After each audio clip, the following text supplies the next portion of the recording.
Hey guys, welcome back. My name's Rob. Today I wanted to take a few minutes to talk about the essential tools that you absolutely have to build a car.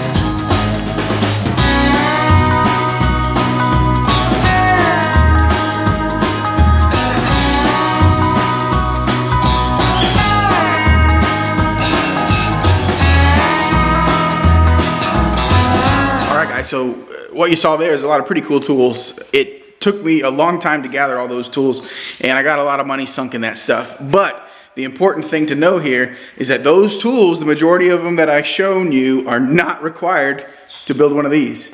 That's not what you need. Some of it makes it easier, and some of it, in fact, makes it a whole lot harder.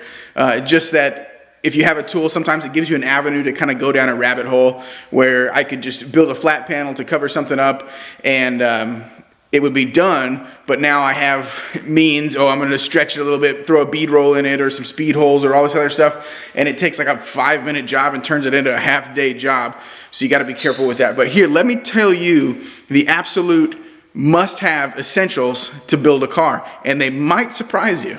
Okay, so not all of them, but here are some of them. Number one, that you have to have a tape measure. And what I will say about a tape measure is they're not terribly expensive, so buy the best one you can afford. I have purchased cheap tape measures in the past, and I have found that the rule on them, the measure on them, to not always be exactly on an inch. So if you get a good brand, typically they're good, and measure it against, like if you're replacing a tape measure, measure it against the one you're replacing. That way you know that you're going to be on point with the measurements that you already have. So number one tool, a tape measure. You cannot build a car without a tape measure. You have to have a good, reliable tape measure. What good is a tape measure if you cannot mark your locations? So say you're measuring tube. For instance, this down tube here that I built, it's a piece of structure that goes from the front frame rail through the apron and ties in back up to here. There is so much measuring and cutting and mitering in that tube. If I was not able to mark on it, I would have lost my track a million times. Sharpies. Have Sharpies. I think I probably have stock in Sharpie at this point. I recommend the silver paint markers. What are they called? Yeah, silver metallic is the name they have for them. Let me see. There it is, silver metallic. And then standard Sharpies and a big head Sharpie. You have to be able, here we go, you have to be able to write on what you're going to do. Your cut marks, your ideas. Sometimes I'll just write measurements down. Like for instance, when I was cutting this opening for my larger radiator, this top panel was full of notes, and on there was sizes and dimensions and thoughts on how to cut that open, and I used the car basically as a notepad. So Sharpies. You knew it was coming, the death wheel. You have to absolutely have a way to cut metal in your shop. The easiest way is right here, just cut off wheel, death wheel. With that, make sure you have lots of blades hanging out and flat discs for cleaning things up. This car was built primarily with that wheel. I mean, a lot of the things were cut with that wheel.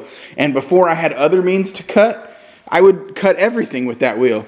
If you look at, I don't know if you guys follow Puddin's Fab Shop. If you don't follow him, you should. It's a pretty cool channel. Anyways, he does everything with that freaking 4-inch cutoff wheel, everything. He actually has a plasma table like I do, but he cuts off everything by hand and it's quicker for him. So, I mean, he built his whole, what's he have, that international that big Suburban looking deal. I don't know what it is, but that whole thing was with like a MIG welder and a cutoff wheel. So you got to have a way to cut metal. If you have extra bucks and you want to step it up, I will say this. That could be your next option, followed by that. These are cheap. They're only, I don't know, a couple $100 at Harbor Freight. You can buy them all day long. It's a 4x6 bandsaw. You can find it on Marketplace all day. Hey, look at this, another tape measure. You can find it all day long, and they're cheap enough. So that, you gotta have a way to cut metal. You can cut metal, but what good is that if you cannot put metal back together? I mean, you've seen the amount of welding. Look, everything. The whole front end is welded in. These are welded in. I mean, the apron covers are welded in. If you're gonna build a car, you have to weld. You need a welder. This is my welding setup here. That is my Miller Econo-TIG. It's a transformer AC/DC 200 amp welder. I've had it for 20 something years. It is a great DC welder. It is an okay AC welder. I stay away from aluminum because it doesn't turn down very far and it just blows holes in everything, mostly. If you are doing like thick aluminum plate or something, it's fine, but I typically don't have a need for that. And then over here, I just replaced my Lincoln with this Titanium Unlimited 200. I had a Lincoln that was 140 amps. It was a decent welder, but it was getting long in the tooth and it needed some replacement parts. And one day, it just stopped feeding wire. So I did some homework and people are happy with this little machine. This is a multi-process machine, but I will never use it for anything other than MIG welding. I've got a dedicated TIG here. I don't need that to TIG or stick weld. I stick weld like never, so I won't need that. This is I think it's like a $700 or $800 welder right now. You can get the coupon on it. And it brings it down a touch. I don't know if they're still letting you do coupons. They get weird about that sometimes at Harbor Freight. But anyways, I can't say enough good things about that welder. There are parts available for it, and the customer service at the Harbor Freight is pretty good. So underneath that, I have a Thermodynamics. It is a PAC 2XT a plasma cutter. I don't use it at all. It is a high frequency, and I can't use it with my plasma table. So coming over here to my plasma table, there's my plasma table. I use this Lincoln, Chicago Electric guy. It's 40 ampere, it's strong, it's super portable. I love that thing. I eventually want to upgrade this setup on my plasma table with, I don't know, something high speed, but that thing won't die and it cuts everything.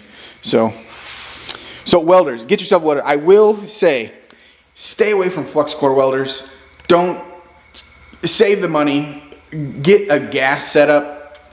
Flux core is not what you need to be welding the front end of your car together with. I see it all the time on the forums and on Facebook and YouTube and stuff. Stay away from flux core. Now I know people are going to say, but flux core is structural. You can do it. Sure you can. Yeah, I guess you could probably do it. It's ugly. It's nasty. And in the eyes of an automotive fabricator, it is the incorrect tool for the job. If you're doing like structural beams in a building or something, I guess it's the right tool, but in my opinion, a flux core welder is a half-assed way to do it. So save a few more bucks and buy something that can run off of an argon mix, because that is the best shielding gas. Flux core is not the way to go. How about a floor jack and jack stands? You absolutely need a way to safely move the car up and down and to put it up once it's up. Now, a floor jack goes without saying. You have to have a floor jack. Jack stands you can probably get away without, and I'm not saying do this, but I'm going to show you something here real quick. That is a milk crate built out of 2x4s. And if you do not have jack stands, this is an easy way to go. It holds a lot of weight. You can put it underneath the tires. You can put it underneath the frame or the pinch welding of whatever vehicle you're working on, and that can suffice you as long as you do it safely. Now, I'm not saying do it, and if you get crushed to death, that's not my fault. So actually, maybe I'm saying don't do it. But if you do it very carefully. Typically, you want to stick with tools that are meant for the job. Jack stands are meant to jack cars or to hold cars up. So you need a floor jack and jack stands if you're going to build a car. This goes without saying, you're going to need a standard set of tools. And by standard, I don't mean SA or metric. I just mean sockets, wrenches, pliers, Allen wrenches, screwdrivers, things of that nature. Now, I've got plenty of tools that I've collected over the years. That box is full, that box is full, that box is full, those boxes are full. That's all my measuring equipment. All of those machinist boxes are full. You don't need all that stuff. You can get away with a 200-piece set from, who owns Craftsman now? Lowe's, I think, bought the Craftsman brand. They're still pretty good. For hand tools, I would stay away from Harbor Freight. Their high-end stuff is good, but for that price, you could probably get Craftsman or some other thing, which are fine for a home hobbyist. Now, keep in mind, I'm not talking to the professional guy here. I'm talking to the guy starting out that needs to know what they want to get. You got to have a good set of tools. One more very important tool that you must have to build a car is that. You cannot build a car without an engine hoist. You can borrow an engine hoist and build a car with somebody else's engine hoist. And the reason I know that is because people ask me, hey dude, can I borrow your engine hoist? No man, shit. It's $200, go buy your own. Engine hoist. You're gonna need a way to pull engines in and out. I've had this engine out of this car so many times, I can do it in 30 minutes by myself. It's not even a big deal anymore. You don't need help. You just don't. I actually build better and faster by myself than somebody. Okay, we're buttoning this engine back up, but it's worth noting. One of the things you may want to consider is an engine hoist or engine stand. This is not absolutely necessary, but while you're working on the engine, you can, since you have an engine hoist now, you can hang it from the hoist and work on it there. You can also, like if you're storing an engine, you can do what I do, upside down in the corner. But if you have a few extra bucks, I see them on Marketplace for like 30, 40 bucks pretty often. Get you one. Maybe keep it cleaner than mine because mine's a mess. The last thing, and maybe one of the least important things that you need to build a car is right here. That. The floor. You need the floor. Or you need the driveway. Or you need a pad of concrete. Or you need dirt with a tarp and some cardboard. You don't need this. I don't need that. That took me 40 years to get that. You don't need a big shop. You don't need a lift. I want one really bad and I'm going to get one this summer, but you don't need it. You just need an open place to work on your car. That's it. You just need a place to work on your car. Okay, so I know a lot of my channel kind of revolves around like this kind of stuff, building this stuff. I will go out and say that this is not necessary for building a car. If I did not have the time or the energy or the funds to build an engine, because a lot of times it can be cheaper to have the machine shop build it or to buy a crate motor. I could have bought a crate motor for what I have in that motor, but what I will say is that this is not necessary. All these engine-specific tools, I've got specifically for engine building tools. I got a whole drawer full of stuff. I will say if I was going to build this car and I did not have the means to build an engine for it, I would buy a parts car and pull the engine out of it, a running engine, clean it up, seals, gaskets, and then go with it. That's how I would do it. I would buy a Mustang with a 5.0 or a 4.6 or something and get me a good running engine, set it aside, clean it up, and use that. Building an engine is not necessary to building a car. All right, guys, that's really all I got. I just wanted to put this little quick video out to show you that you don't need all this crap that you see in my videos to build a car. You can do it old school. This is the way I started, right here. With a cutoff wheel, a tape measure, and some Sharpies. There's nothing to it. This is not magic. Think back about the guys in the golden days of hot rodding. Think about the Land Speed guys or the Woodward Avenue guys, the early guys that adopted hot rodding. Do you think all of them had access to plasma tables and lathes and milling machines and all this stuff? No, man. They had freaking hacksaws and oxyacetylene torches, and they made it work. The main thing that comes down to building a quality car is the builder. Take your time, learn your skill set, and just have fun. That's what this is about. You don't need to go broke doing it. Just have fun. Anyways, guys, I hope this helped you out. I hope you see something in here that that says, hey, yeah, that makes sense. I get it. And I hope it encourages somebody to pick up some tools and start working on some stuff. Anyways, guys, please like, comment, subscribe. Thanks so much. See you on the next one. Bye.